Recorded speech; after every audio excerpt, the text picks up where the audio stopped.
최근 들어 교사들의 교권 추락에 대한 뉴스들이 많이 나오게 되면서 작년에 발생했던 한 사건이 올해 요 며칠 전에 수면 위로 올라오게 되었습니다. 무엇인가 하면 자폐 스펙트럼 장애, 발달 장애 아들을 둔 인기 웹툰 작가가 그 아들을 지도하고 있던 특수 교사를 아동 학대 혐의로 고소했다는 뉴스였습니다. 이 내용을 아시는 분들도 계시겠지만 특수학급 선생님이 장애를 가진 자기 아들에게 단순 훈육의 차원을 넘어선 언어를 사용하였고 이로 인해 아이가 힘들어한다는 이유가 고소의 이유였습니다. 아직 정확한 사실관계와 법원의 판결이 나와 있지 않은 상황이라 많은 네티즌들이 이에 대해서 이야기하는 것을 조심스러워하고 또 명확하게 정리되기를 기다리고 있는 입장인데, 그럼에도 불구하고 이 사람들이 문제를 제기하는, 공통적으로 문제를 제기하고 있는 한 가지 명확한 부분이 있습니다. 그것은 무엇이냐 하면 고소를 한 이 웹툰 작가의 아들이 그 이전에 같은 반 여학생 앞에서 바지를 내리고 뺨을 때리는 등의 학교 폭력을 행사하였고, 이에 대해 피해 학생의 부모가 강제 전학 조치를 요구하자 이 부모가 발달 장애로 인한 실수이니 너그러운 마음으로 용서해 달라는 사과를 하고 다른 조치 없이, 다른 처벌 없이 사건을 잘 마무리했다는 사실이었습니다. 비록 장애를 가지고 있었지만 자기 자녀가 다른 학생들에게 피해를 준 일에 대해서는 사과하고 용서를 받았다는 사람이 자기 자녀가 다른 사람에게 자기 자녀가 다른 사람에게 받은 피해에 대해서는 상대방의 의견, 상대방의 생각을 들어보지 않고 곧바로 법적인 조치를, 그리고 법적인 처벌을 요청하였다는 이 사실이 많은 사람들에게 있어서는 받아들여지지 않는, 분노하게 만드는 한 가지 요인이 된 것입니다. 사람들은 이 일에 대해서 왜 분노하고 있을까요? 장애 아들이 차별을 받았다, 불합리한 대우를 받았다라는 이유로 그 선생을 고소한 이 부모에 대해서 왜 사람들은 분노를 하고 있을까요? 그것은 자기가 받은 용서와 배려를 기억하지 못하고 상대를 용서하고 배려하지 못하는 모습이 굉장히 이기적으로 느껴졌기 때문입니다. 자기 자녀가 다른 사람에게 피해를 줬을 때는 장애가 있는 아이니까, 잘 모르니까 이해해달라, 이렇게 사과하고 용서를 받았던 사람이 다른 누군가가, 선생님이 자기 아들에 대해서 본인 기준의 도를 지나친 훈육을 했다는 사실을 대화를 들어보거나 사과를 들어보지 않고 곧바로 법적 처벌을 요청했다라고 하는 이 사실, 이것이 사람들에게 있어서는 받아들여지지 않는 이유였던 것입니다. 그러니까 이 앞에 사건이 없었다면 누군가의 잘잘못을 따지는 것을 떠나서 특수교사를 고소하게 된 그 장애 아이를 가진 부모의 심정이 얼마나 참담한지에 대해서 더 많은 이해와 관심을 받았을 것입니다. 지금과 같은 비난과 지탄을 받지는 않았을 것입니다. 얼마나 힘들면 저렇게까지 할까? 얼마나 마음이 아프면 저런 조치까지 할까? 이해되지 않는 부분이 있다 하더라도 그 부모의 심정을 이해해 보려고 많은 사람들이 노력했을 것입니다. 그러나 지금의 여론은 너무나도 다르게 흘러가고 있습니다. 왜냐하면 용서를 받은 사람이 다른 사람을 용서하지 못하고 있기 때문입니다. 이 세상에는 용서받지 못해서 고통받는 사람도 있고 용서할 수 없어서 고통을 받는 사람도 있습니다. 아무리 좋은 집에서 잠을 자고 맛있는 음식을 먹어도 용서받지 못한 상태이면 그 사람은 참으로 고통스럽습니다. 그러나 이보다 더 큰 고통을 느끼는 사람이 있습니다. 그것은 용서해야 함을 알고도 용서할 수 없고 용서가 되지 않는 사람입니다. 왜냐하면 이러한 사람의 내면에는 자기 자신에 대한 여러 가지 감정이 자리를 차지하는 것과 동시에 내가 용서해야 되는 그 형제, 내가 용서해야 되는 그 사람에 대한 마음의 분노, 그리고 더 나아가서 죽이고 싶은 마음과 저주의 마음까지 함께 자리를 잡고 있기 때문입니다. 그러니까 내가 용서받지 못한 사람이라 하면 지금 당장은 괴롭고 힘들지만 시간이 지날수록 그러한 마음들이 점점 사라지고 고통이 줄어들고 거리가 멀어질수록 흐려지고 약해질 수 있지만, 내가 용서하지 못한 것에 대한 고통은 자기 자신 안에서 점점 더 커져가는 것입니다. 내가 용서받지 못할 때는 용서받지 못하는 것이 괴롭고 힘들지만 어쩔 수 없지. 그리고 시간이 지날수록 그 고통이 약해지고 그 사람과의 거리라든지 어떤 마음의 거리라든지 신체적인 거리가 멀어지면 점차 잊혀질 수 있는데, 내가 용서해야 함에도 불구하고 용서하지 못하는 사람은 그 원인이 나에게 있기 때문에 줄어들지 않는다는 겁니다. 고통이 점점 커져 간다라는 것이죠. 이래서 고통스러운 것입니다. 그래서 한 정신건강의학과 전문의는 용서에 대해서 나를 지키는 최선의 노력이라고 표현을 합니다. 그러니까 다른 사람을 위해서, 그 사람을 위해서 용서하는 것이 아니라 나를 지키기 위한 최선의 노력으로 용서한다는 것이에요. 그러면서 용서는 나의 인간성을 회복함으로써 인간의 존엄성에 대한 자신의 인식까지도 복원하는 것이라고 설명합니다. 무슨 말이냐 하면, 내가 나다울 수 있는 힘, 그리고 내가 인간다울 수 있는 힘, 그것이 바로 용서에서부터 시작될 수 있다는 것이죠. 이 말을 바꿔서 얘기하면 어떤 말이 됩니까? 내가 용서하지 못하면 내가 나다울 수 없다는 거예요. 내가 용서하지 못하면 내가 인간성을 회복하지 못하고 있다는 사실입니다. 나 자신의 정체성과 인간성을 점점 잃어가게 되는 그런 저주에 빠지게 되는 것입니다. 대부분의 사람들은 그 사람을 위한 것으로 용서하라고 생각합니다. 하지만 본질적인 의미의 용서는 결국에 나를 위한 것이죠. 이렇게 사회적으로 그리고 심리적으로도 용서에 대한 다양한 관심과 의견들이 나타나고 있고, 그리고 기독교적 신앙이 아닌 불교와 같은 종교적인 부분, 그러니까 신앙적인 부분이 아니라 종교적인 부분에서도 자비를 기반으로 한 용서를 가르치고 권장하고 있습니다. 그런데 그 내용들을 자세히 살펴보면 사회학적으로, 심리학적으로, 종교학적으로 결국에는 용서하는 것이 뭐냐면 상대방에게 유익이 있는 것이 아니라 그 상대방보다 나에게 더 유익이 있기 때문에 용서하라고 이야기를 하고 있는 겁니다. 그러니까 나에게 유익이 되는 것도, 그러니까 상대방에게 유익이 되는 것도 있지만 그것보다도 나에게 유익이 되기 때문에 용서하라고 하는 것이 대부분의 과학적, 종교적, 철학적, 그리고 인문학적 주장들입니다. 제가 이 자료들을 조사하면서 어떤 불교의 그 가르침의 내용들을 몇 가지를 본 게 있는데 상당히 성경과 비슷한 부분들이 있어요. 본질적인 건 다르겠지만 어떤 내용이냐면 예를 들면 남의 허물을 보지 마라. 그리고 원수를 부모 섬기듯 섬겨라. 이런 것이 불교의 이런 가르침 중에 있다고 합니다. 그러니까 겉으로 드러나는 표면적인 모습은 비슷하죠.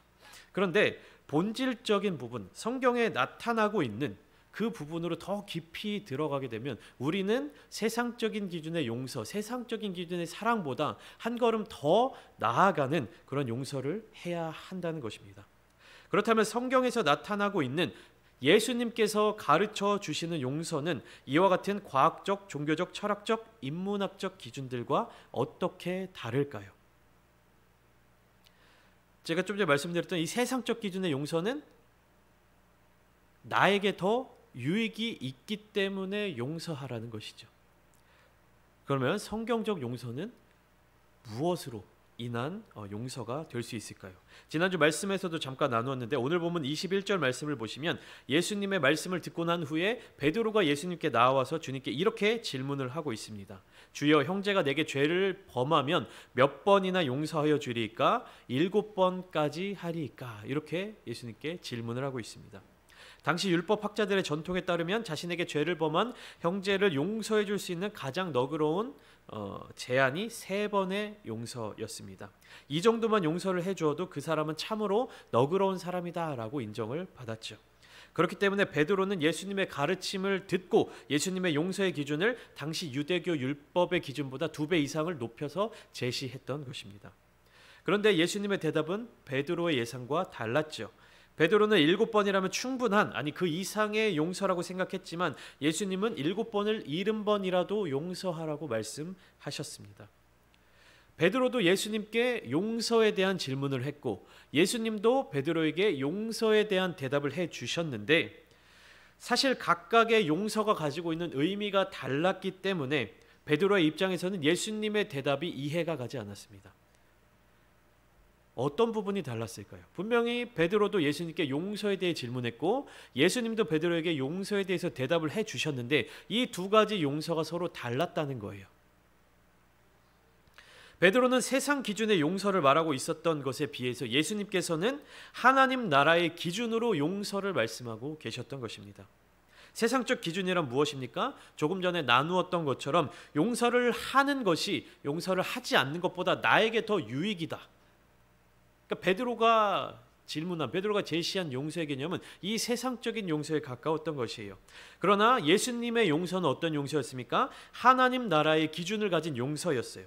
그것은 뭐냐면 하나님 나라의 기준의 용서는 내가 감히 받을 수 없는 용서를 받았기 때문에 나도 다른 사람들을 용서해야 한다는 것입니다. 내가 어떠한 유익이 있어서 나에게 어떠한 이득이 있어서가 아니라 내가 용서받을 수 없는 죄에 대한 용서를 받았기 때문에 나도 용서를 해야 된다는 것이 예수님의 기준인 거예요. 그러니까 베드로가 얘기한 용서는 뭡니까? 용서를 하면 할수록 내가 높아지는 것이고 내가 인정받는 것이고 내가 존경받는 용서예요. 근데 예수님의 용서는 무엇입니까? 내가 용서를 받은 사람이기 때문에 용서를 해야 한다. 나에게 어떤 유익이 있기 때문에 용서를 해야 되는 것이 아니라 내가 받은 그 은혜에 보답하는 용서를 해야 한다는 것이죠. 용서는 하나님 아버지의 성품입니다. 그렇기 때문에 진정한 용서는 하나님의 것입니다. 그러므로 하나님을 나의 아버지로 모시지 않는 사람에게는 진정한 용서란 있을 수 없습니다. 이 용서는 하나님을 아버지로 모신 거듭난 그리스도인들에게서 발견할 수 있는 하나님의 성품 중에 하나입니다. 우리가 예수 그리스도를 믿고 하나님의 자녀가 되었을 때 우리의 모든 허물과 죄가 예수님의 보혈로 말미암아 용서받고 씻김 받게 됩니다. 이것이 구원입니다. 하나님으로부터 내가 용서를 받고 내 존재가 하나님께로 받아들여진 것이에요. 하나님에게 내가 받아들여졌다라는 것은 하나님의 성품이 나에게 왔다는 것을 의미합니다. 그렇기 때문에 거듭난 그리스도인에게 오는 하나님의 성품, 그것이 바로 용서입니다. 요한복음 14장 20절 말씀에는 우리가 예수님 안에 있고 예수님이 우리 안에 계셔서 하나님과 하나 되며 하나님의 성품이 우리의 인격이 되어야 합니다. 진정한 그리스도인은 하나님의 마음을 갖는 사람이며 용서할 수 있는 사람이고 그리고 용서를 받아들일 수 있는 사람입니다. 성경 속 수많은 인물 중에 하나님의 용서의 마음을 가진 사람, 하나님의 마음에 합한 사람을 꼽으라면 단연 다윗을 꼽을 수 있을 것입니다. 사도행전 13장에서 바울의 설교 중에 인용되었을 때에도 그리고 사무엘상 13장의 말씀에서 사무엘 선지자가 사울 왕에게 하나님의 말씀을 대언해서 전할 때에도 이 다윗을 가리켜 하나님의 마음에 합한 사람이라고 이야기하고 있습니다. 이것이 개역개정 성경에서는 하나님의 마음에 맞는 사람이라고 번역되고 있습니다. 그렇다면 무엇이 하나님의 마음에 맞는 사람의 모습이었을까요? 무엇이 하나님의 마음에 합한 사람의 모습이었을까요? 다윗은 기름 부음을 받은 뒤에 왕이 되기 전까지 대부분의 시간을 쫓기며 살았습니다. 쫓겨다니는 삶을 살았죠. 다윗을 위협하는 여러 요인들 중에 가장 큰 영향력을 미쳤던 사람은 당대의 왕이요 그리고 다윗의 장인이기도 했었던 사울이었습니다. 사울은 피해의식과 강박관념 때문에 온 군대를 동원하여서 다윗을 죽이려고 하였습니다. 다윗이 살아있는 한 자신이 불행해질 수밖에 없다고 생각한 사울은 계속해서 다윗을 찾아다니고 자기 손안에 두려고 했고 그것이 안 되니까 다윗을 죽여 없애려고 했던 것이죠.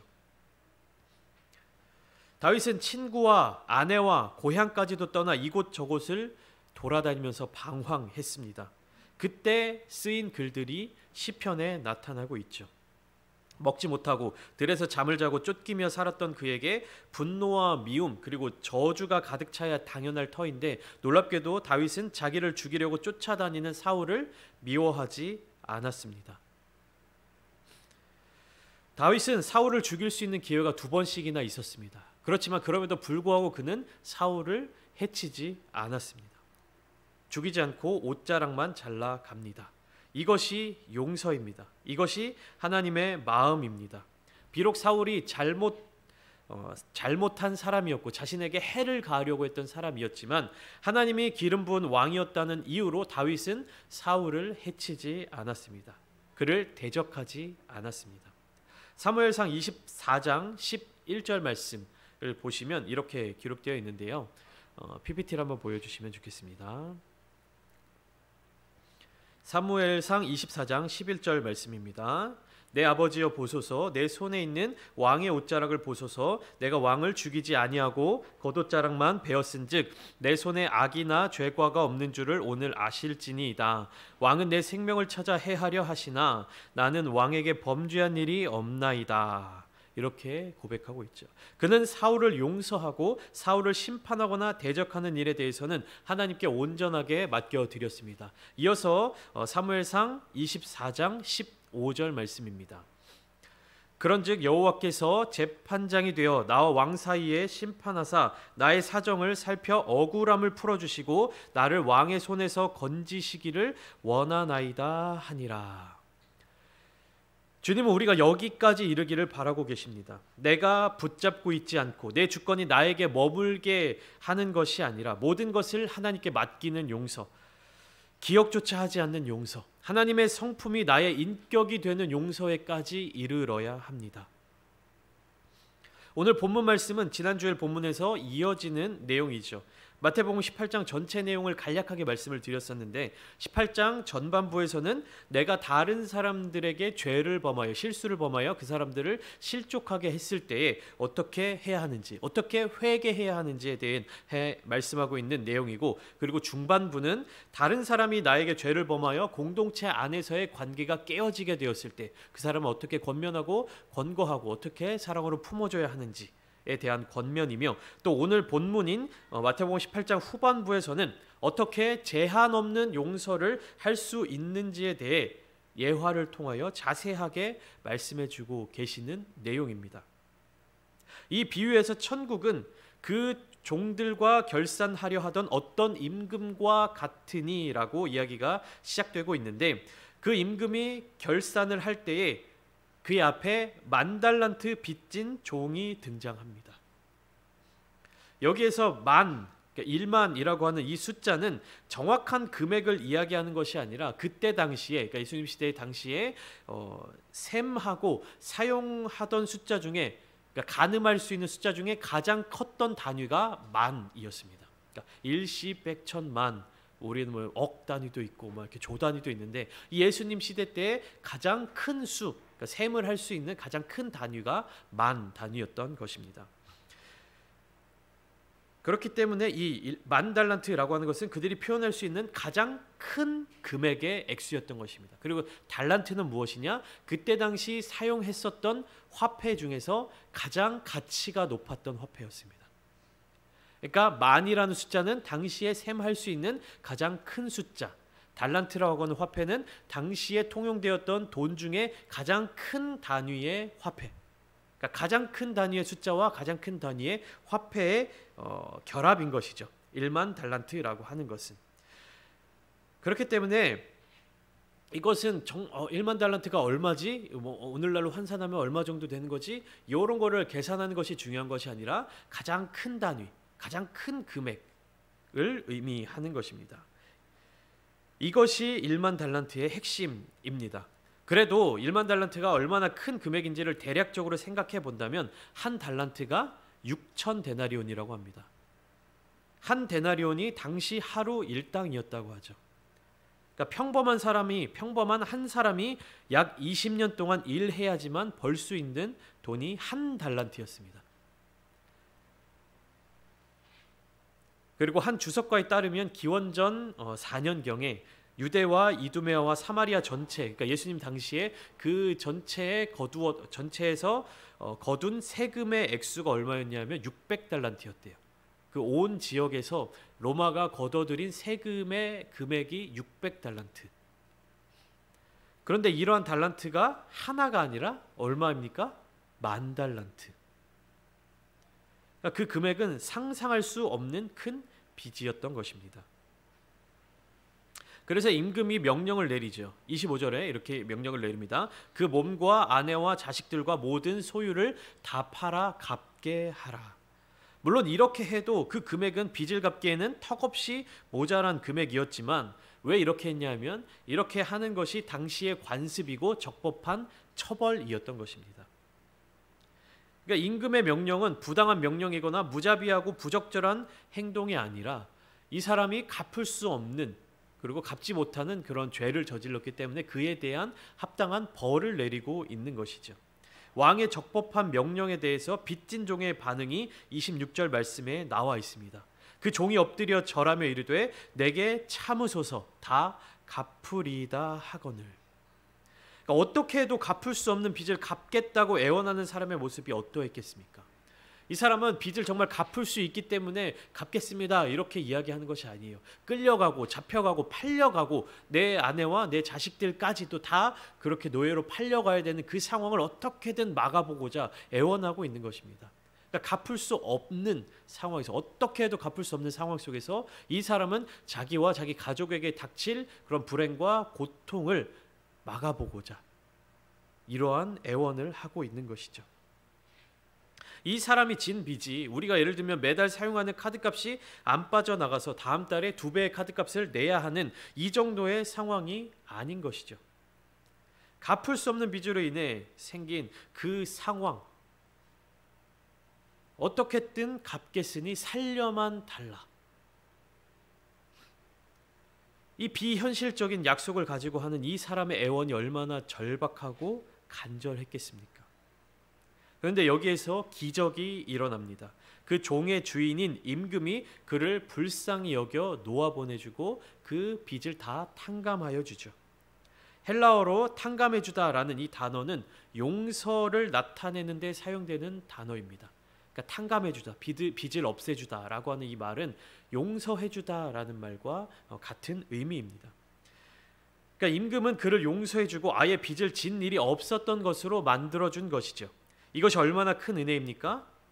이것이 바로 우리가 하나님께로부터 받은 용서의 가치입니다.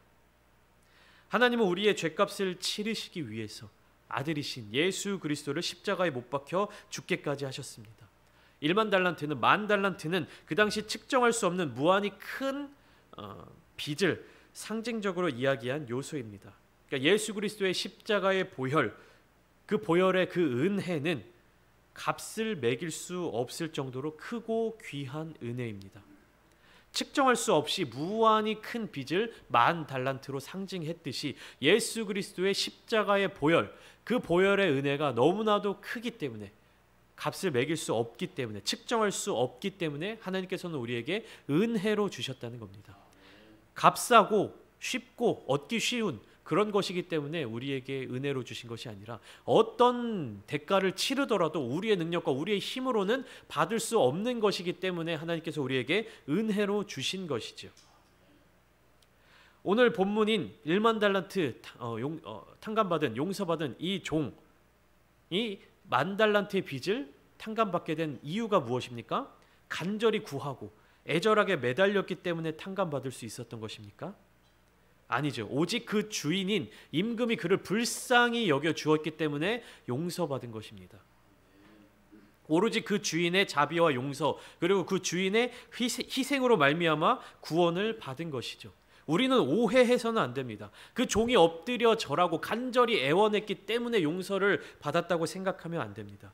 그 종이 엎드려 절하고 자기의 그 어려운 상황과 환경 속에서 자기의 가족과 자녀들 를 생각하는 마음으로 애절하게 임금에게 간구했기 때문에 빚으로부터 자유함을 얻은 것이 아닙니다.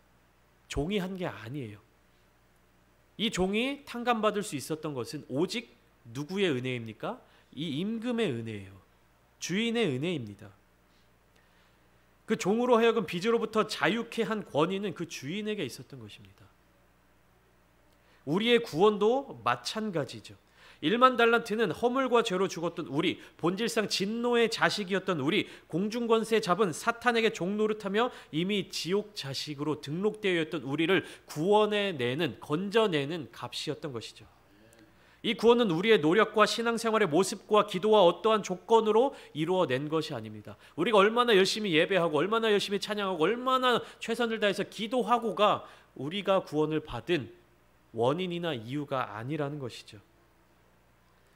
우리는 절대로 갚을 수 없는 그 빚을 예수님께서 갚아주신 것입니다. 그렇다면 우리를 구원해 주시는 것에 대해서 그냥 예수님께 맡겨버리고 임금에게 맡겨버리고 우리는 아무것도 행하지 않아도 되느냐? 그건 아니죠. 오늘 본문에 나타난 이 엄청난 빚을 탕감받은 종이 이후에, 그러니까 용서받은 이후의 삶의 모습이 어떻게 바뀌어 가는지가 바로 이어져서 나오고 있는데요. 임금에게 용서받고 그 임금의 자리를 임금 앞에 그 자리에서 나와서 어떻게 하냐면 자기에게 빚진 한 사람을 만납니다. 28절을 보면 그 종이 나가서 자기에게 100데나리온 빚진 동료 한 사람을 만나 붙들어 목을 잡고 이르되 빚을 갚으라 하매, 이렇게 되어 있죠. 나에게 빚을 진 동료를 만나러 가서 그를 만나서 붙들어 목을 잡고 빚을 갚도록 재촉했다고 합니다. 이 개역개정 성경에서는 이 사람이 임금 앞에서 나와서 밖에 나가서 우연히 나에게 빚진 자를 만난 것처럼 그렇게 번역이 되어 있는데 헬라어 원어 단어로 보면 이 사람이 찾아갔다라는 뉘앙스의 의미가 더 크다고 합니다. 그러니까 우연히 만난 것이 아니라 나에게 빚진 자를 찾아갔다라는 그런 뉘앙스의 문장이라고 합니다. 자신이 10,000달란트의 빚을 지고 임금 앞으로 끌려왔을 때에도 임금은 이 사람의 목을 잡고 폭행하지 않았어요. 그런데 이 사람은 자기에게 100데나리온 빚진 동료를 서슴지 않고 폭행하고 독촉하고 있습니다. 이에 그 동료는 엎드려 간청합니다. 29절 말씀에 나에게 참아 주소서 갚으리이다. 나에게 참아 주소서, 내가 갚겠습니다. 누가 누구에게 했던 이야기입니까? 10,000달란트 빚진 자가 임금, 주인에게 했던 말과 똑같습니다. 그런데 간청하는 내용은 비슷했으나 간청하는 자가 받은 결과물은 너무나도 달랐습니다. 임금에게 10,000달란트의 빚을 탕감받은 그 사람은 자기에게 100데나리온을 빚진 사람, 그 사람을 옥에 가두어 버렸습니다. 10,000달란트와 100데나리온은 비교할 수도 없을 만큼 차이가 많이 납니다. 1달란트가 몇 데나리온이라고 말씀드렸죠? 6,000데나리온입니다. 1달란트가. 그러니까 100데나리온은 쉽게 말해서 3달 정도 열심히 일하면 벌어서 갚을 수 있는 돈이라는 것이죠. 그런데 10,000달란트와 100데나리온, 내가 얼마를 용서받았고 내가 얼마를 용서하고, 이 기준에 있어서 사람들은 자기 것을 굉장히 중요하게 생각하며 자기 기준대로 판단을 합니다. 자기가 받는 상처는 아주 중요하게 생각하면서도 자기가 주는 상처에 대해서는 대수롭지 않게 생각합니다. 대부분의 인간관계에 있어서 용서하지 못하는 많은 문제들은 이 100데나리온에 해당하는 것에 불과합니다. 그런데 사람들은 그것을 10,000달란트로 착각하고 있는 것이죠. 우리는 나 자신을 어떤 사람으로 생각하고 있습니까? 여러분들은 여러분 자신을 어떤 사람이라고 생각하고 계십니까? 빚진 것이 없는 사람, 오히려 빚을 받아내야 할 사람으로 생각하고 계시진 않습니까? 하지만 그 누구도 빚지지 않는 사람은 없습니다. 오히려 그 빚을 갚지 못해 죽을 수밖에 없는 존재가 바로 나 자신입니다. 그러나 하나님 아버지의 사랑과 은혜로 말미암아 10,000달란트 탕감받은 종과 같이 사망에서 생명으로 옮겨진 것이에요. 이 사실을 기억하지 못하면 어떻게 되는 것입니까?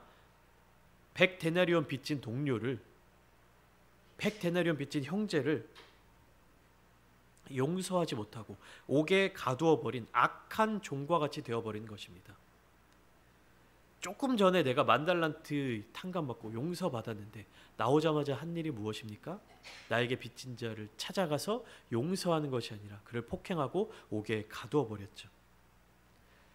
본문 32절과 33절에 주인은 이 종에 대해서 이렇게 이야기합니다. 이에 주인이 그를 불러다가 말하되 악한 종아, 악한 종아, 내가 빌기에 내가 네 빚을 전부 탕감하여 주었거늘 내가 너를 불쌍히 여김과 같이 너도 내 동료를 불쌍히 여김이 마땅하지 아니하냐 하고. 1만 달란트 용서받았던 종, 이제는 주인에게 뭐라고 얘기를 듣고 있습니까? 악하다고 이야기를 듣고 있습니다. 그리고 그가 행했던 것과 똑같이 그를 옥졸들에게 넘기고 그 빚을 다 갚도록 하였습니다. 임금이 이 악한 종에게 바랬던 것은 그가 용서받은 것과 같이 그 형제를 용서하는 것이었습니다. 내 이웃을, 내 형제를 용서하기 위해서는, 그리고 예수 그리스도께서 세우신 교회 공동체를 견고하고 아름답게 세워가기 위해서는 반드시 내가 얼마나 큰 죄인인지, 용서받지 못할 사람인지를 알고 그럼에도 불구하고 나를 용서해 주시고 구원해 주신 하나님 아버지의 그 크신 사랑과 그 은혜를 기억해야 하는 것입니다.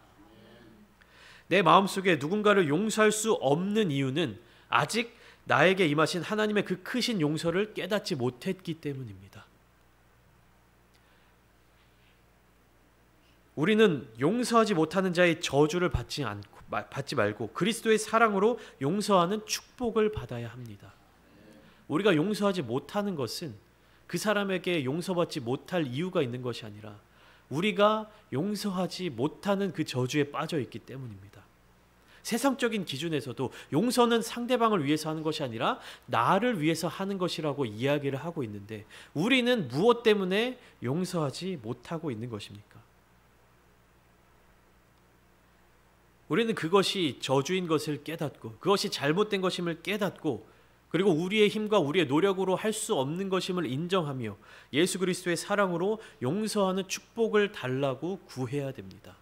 세상적인 부요와 세상적인 건강과 세상적인 기준에 많은 것들을 얻기 위하여서 기도하는 것도 좋지만 우리가 먼저 구해야 되는 것은 무엇입니까? 십자가에서 우리를 용서하신 하나님 아버지의 그 용서를 깊이 깨닫게 해주십시오. 그리고 우리 또한 그런 용서를 할 수 있게 도와주십시오. 예수님께서 가룟 유다마저도 사랑하신 그 사랑으로 서로 사랑하게 해주십시오. 우리가 간절히 구해야 될 것이 이것입니다. 누군가를 용서하지 못하고 계십니까? 내 마음속에 미움이 점점 커져가고 그것이 사라지지 않고 계십니까? 이것은 사탄의 저주입니다. 예수 그리스도의 보혈의 피로, 예수 그리스도의 십자가의 사랑으로 이것을 깨트려야 합니다. 예수 그리스도의 용서, 우리를 향하신 하나님의 은혜이며 사랑, 그것을 우리가 날마다 묵상해야 하는 것이죠. 부디 날마다 우리를 위하여 십자가의 모진 고통을 다 감당하신 그리스도를 늘 기억하시며 예수님의 진실된 사랑, 하나님의 온전하신 은혜, 성령님의 동행하심을 기억하며 날마다 충만하게 그 은혜를 누리며 살아가는 모든 성도님들이 다 되시기를 예수님의 이름으로 축원합니다.